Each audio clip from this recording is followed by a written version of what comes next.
So one day, it was in the 80s I grew up, time of Arnold Schwarzenegger, Yeah.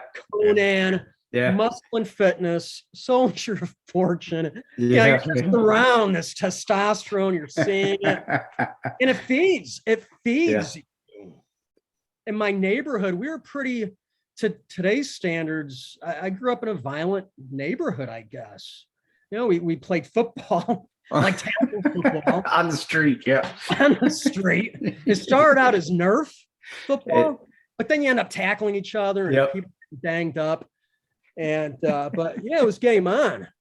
Yeah. So I was competing as a bodybuilder, hitting the gym every day, after school, going to work at night. And one day, when on my way to the gym, I walked by the recruiter's office. Lo and behold, the recruiter's office was right next to the fitness center, right next to the gym I belonged to. And I never paid it any attention. I'd walk by it every day. Maybe 2 years since I was a sophomore. I'm a junior now. And I'm walking by this recruiter's office, never paid it any attention. And I saw this poster, caught a glimpse of this poster, and two meatheads coming out of the ocean with twin 80s, scuba tanks, and these mini machine guns in their chest. Yeah, you fell for it, man. You fell for it right there, just like the rest of us. They suckered me. And it had one word: Marines. Mouth open. I'm licking the window. I reach for the doorknob. I walk in, walk by the Army's. It was a long hallway. Okay. Long hallway.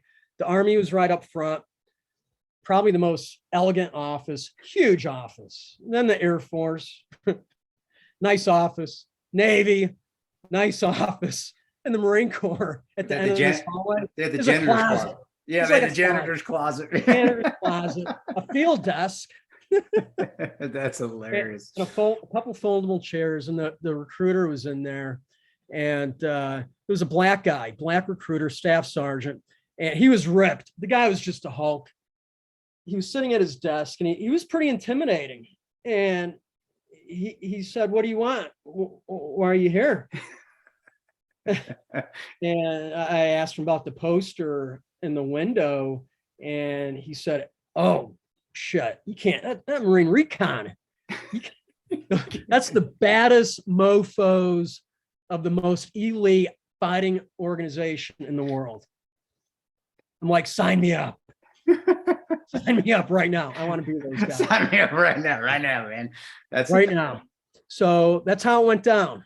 I took a test, handwritten test. With the ASVAB, right? Is that whatever it was. What did you have to take? I don't know. Maybe in the Marines, maybe he threw you something else. Maybe y'all had to do something. He threw me some math paper and some crayons.